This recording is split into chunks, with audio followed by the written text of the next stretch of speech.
नमस्कार दोस्तों, आज हम आपके सामने लाए हैं देश की 50 बड़ी सच्चाइयाँ। वो सच्चाइयाँ जो मोदी सरकार की चाटुकार बिकाऊ गोदी मीडिया आपको कभी नहीं दिखाती। जहाँ टीवी चैनल सिर्फ जय जयकार और प्रोपेगेंडा चलाते हैं, वहीं हम आपको जनता की असली चीख दिखाते हैं। महंगाई, बेरोजगारी और आम लोगों की परेशानियों से जुड़ी वो खबरें जो मोदी सरकार नहीं चाहती कि आप देखें। अगर आप सिर्फ नारे नहीं बल्कि असली हकीकत जानना चाहते हैं तो इस वीडियो को अंत तक जरूर देखें। दोस्तों, तो चलिए बढ़ते हैं आज की सबसे बड़ी और ऐतिहासिक खबर की तरफ। आज की सबसे बड़ी खुशखबरी ये है कि स्टूडेंट्स की मेहनत, उनकी बहादुरी और मोदी सरकार के खिलाफ लगातार चल रहे जबरदस्त प्रोटेस्ट के आगे मोदी सरकार को घुटने टेकने पड़े। मोदी सरकार को हार मानकर शिक्षा मंत्री धर्मेंद्र प्रधान को इस्तीफा देना ही पड़ा। ये है स्टूडेंट्स की असली ताकत, जिन्होंने मोदी शाह की तानाशाही को चुनौती दी और धर्मेंद्र प्रधान को उनकी कुर्सी से धक्का देकर उतार दिया। लेकिन धर्मेंद्र प्रधान के इस्तीफे के बाद भी हमारे देश के एक आर्मी ऑफिसर मोदी और अमित शाह से कितना गुस्सा है, आप इस वीडियो में देखिए। ये अमित शाह डकैत, अमित शाह चोर, मोदी चोर, गुंडे, हत्यारों ने मुझे 3 बजे के बाद मेरी सांसदीय बेईमानी से ये नौजवान, ये बच्चे, मैं पहले भी यहाँ आया था। नौजवानों, डरना मत, मैं आर्मी से रिटायर हूँ, 61 साल का हो गया। इनकी हरामखोरों की ऐसी तैसी कर देंगे। दोस्तों, अब हम आपको इस रिपोर्ट में दिखाएंगे कि मोदी सरकार के शिक्षा मंत्री धर्मेंद्र प्रधान के इस्तीफे की मांग को लेकर छात्रों को कितनी तकलीफ झेलनी पड़ी। बच्चों को बेरहमी से मारा, पीटा गया, लड़कियों के साथ अमानवीय अत्याचार किए गए। मोदी सरकार की पुलिस ने छात्रों पर जो बर्बरता की, उसे देखकर आपको अपनी आंखों पर यकीन नहीं होगा। अब खुद देखिए कि मोदी राज में छात्रों के साथ क्या क्या हुआ। अरे हमारा तो तू क्या देखेगा मोदी, भगवान देखेगा। हम अंदर से रो रहे हैं, अंदर से हमारी बददुआ निकल रही है। क्यों?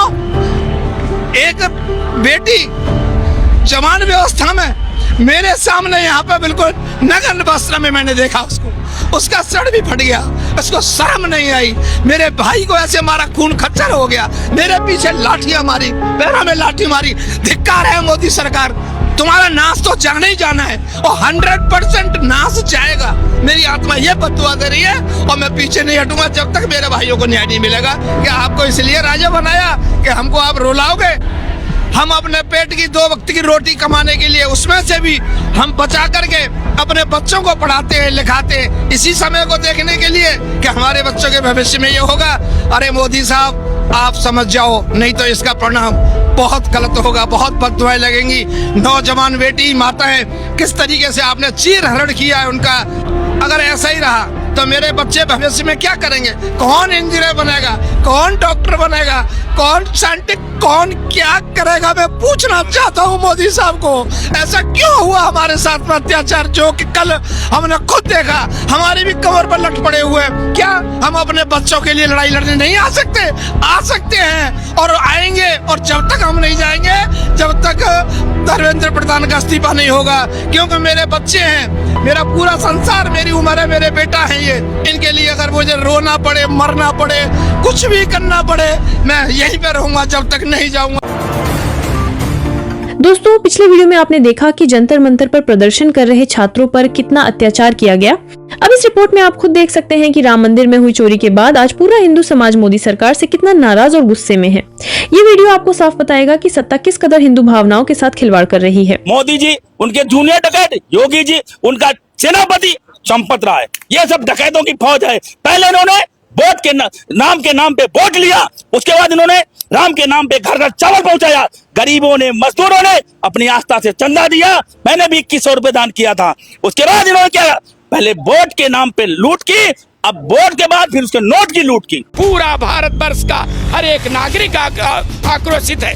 इन लोगों ने जो घिनौना जघन्यतम काम किया है, ऐसा अपराध इनको यहाँ की जनता माफ नहीं करेगी। जब आप राम के नहीं हुए तो अब कुछ बचा रही है। उंगली पकड़ के लेके आए, कहीं झोला लेके चल देंगे, अब उसी झोला में भर भर के ले जा रहे हैं। जब से आदमी आया है तब से लूट मचाया हुआ है। सारे लोग उसको मिल करके चोरी कर रहे हैं। मोदी जी को पता है, चंपत राय को निकाल दीजिए। अगर लोग जूतों से न मारे तो आप कहिए। पूरा रामलीला और नौटंकी चल रही है अयोध्या के नाम पर। देश को बचाना है, भारत को बचाना है और धर्म को बचाना है, तो निश्चित रूप से इन व्यभिचारियों भ्रष्टाचारियों की सरकार को भी हटाना पड़ेगा। जो कहते हैं कि झोला उठाएंगे चले जाएंगे, इनको जाने जाना है। इन्होंने हमारे देश का, हमारे मर्यादा पुरुषोत्तम राम का जो अपमान किया है। मैं मालिक हूँ घर का और मेरा नौकर चोरी कर रहा है, मुझे नहीं पता है। अगर यही 30-40 साल पहले की बात होती तो अब तक ऐसे लोगों को जूतों की माला पहना करके इस अयोध्या से सरजू के उस पार खदेड़ दिया जाता। तो चलिए अब आपको दिखाते हैं वह वीडियो जिसमें संजय सिंह ने संसद में मोदी, अमित शाह और आरएसएस की काली सच्चाई को देश के सामने बेनकाब कर दी। देखिए कैसे उन्होंने इस तानाशाही सरकार के झूठ, दमन, भ्रष्टाचार और आरएसएस की साजिशों को बताया। आप खुद देखिए। आपको मातृभूमि से प्यार है, आप देशभक्ति की बात करेंगे। अरे 1 रुपए में तो एक आम नहीं मिलता। आपने 1 रुपए में अडानी को 1050 एकड़ जमीन और 10 लाख आम और लीची के पेड़ दे दिए। ये मातृभूमि की वंदना। बच्चों शांत हो जाओ, बच्चों शांत, बच्चों हल्ला मत करो, शांत हो जाओ। आरएसएस के 4 लोगों का नाम बताओ जो वंदे मातरम नारा लगा के जेल गए, उनका नाम बताओ। आप नहीं बता सकते क्योंकि आजादी के आंदोलन में आपका कोई इतिहास नहीं। आपने 52 साल तक हिंदुस्तान का तिरंगा झंडा आरएसएस के मुख्यालय पे नहीं फहराया सर। आप इस देश का सिर्फ माहौल बिगाड़ना चाहते हैं। आप इस देश को सिर्फ नकली नारों के पीछे अपने आप को छिपाना चाहते हैं।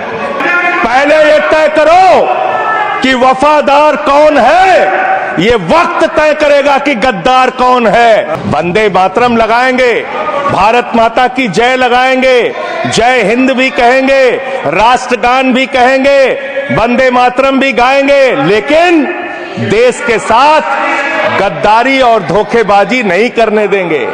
आपको नहीं करने देंगे। ये देशभक्ति के नारे हैं कि आपने तिरंगे का विरोध किया, राष्ट्रगान का विरोध किया, वंदे मातरम आपने लगाया नहीं। कभी कोई आपका व्यक्ति देश की आजादी के आंदोलन में जेल नहीं गया। कभी आपने कोई देश के लिए, हमारे यहाँ अवधि में कहावत है, नाखून कटाए के शहीद न बना भैया। तू तो नाखूनों नहीं कटाया भैया, बिना नाखून कटाए शहीद बना चाहता है। आम आदमी पार्टी की रैलियों में, आम आदमी पार्टी की सभाओं में जब भारत माता की जय और वंदे मातरम जोर जोर से लगाए जाते हैं, किसी दिन लगाने का मन हो तो आ जाना हमारी पार्टी के कार्यक्रम में। आपसे ज्यादा तेजी के साथ वहां पर वंदे मातरम लगाएंगे। सदन में भी लगाना चाहते हो लगाओ वंदे। कोई बीजेपी वाला वंदे मातरम नहीं लगाया।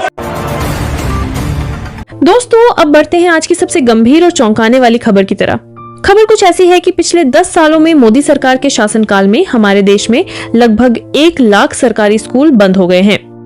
आप खुद इस रिपोर्ट में देखिए कि भाजपा सरकार ने शिक्षा का क्या हाल कर दिया है। रोजगार तो भूल जाइए, अब सरकार शिक्षा का अधिकार भी छीन रही है। पिछले 10 साल में लगभग 1 लाख सरकारी स्कूल बंद कर दिए गए हैं, जिसका सीधा असर 2 करोड़ बच्चों की शिक्षा पर पड़ा है। और जो स्कूल अभी भी चल रहे हैं उनमें भी कई जगह या तो सिर्फ एक ही शिक्षक है या फिर बिजली और शौचालय जैसी बुनियादी सुविधाओं की कमी है। ऐसे हालातों में एक बच्चा कैसे पढ़ सकता है? पूरे देश में सिर्फ 60% बच्चे अपनी स्कूल की पढ़ाई पूरी कर पाते हैं। मोदी जी के गुजरात में तो ये आंकड़ा उससे भी कम है। मात्र 50% बच्चे अपनी 12वीं की पढ़ाई पूरी करते हैं और यहाँ सरकारी स्कूल बंद करवाकर उनकी जगह महंगी फीस वाले प्राइवेट स्कूल खोले जा रहे हैं। जब एक परिवार की पूरी आमदनी ही बच्चे की फीस से कम हो तो वो अपने बच्चों को पढ़ाएंगे कैसे? यहाँ आम आदमी अपने बच्चों को सरकारी स्कूल भी नहीं भेज सकते और वहाँ हमारे शिक्षा मंत्री धर्मेंद्र प्रधान अपने बच्चों को अमेरिका भेज रहे हैं शिक्षा के लिए। जिस इंसान के कंधों पर देश की शिक्षा सुधारने की जिम्मेदारी हो, अगर वही अपने बच्चों की पढ़ाई के लिए विदेश का सहारा ले तो उसे क्या ही उम्मीद रखी जाए? सवाल ये है, क्या एक लोकतांत्रिक देश में शिक्षा का मौका सिर्फ उन्हीं को मिलेगा जो इसे खरीद सकते हैं? क्या राजा का बेटा ही राजा बनेगा? शिक्षा एक मौलिक अधिकार है, लेकिन जब स्कूल ही नहीं होंगे तो बच्चे पढ़ाई कर आगे बढ़ेंगे कैसे? आप इस बारे में क्या सोचते हैं? हमें कमेंट सेक्शन में बताइए। ऐसी ही ताज़ा खबरें सबसे पहले देखने के लिए हमारे चैनल को सब्सक्राइब करें और वीडियो पसंद आया हो तो कमेंट जरूर करें।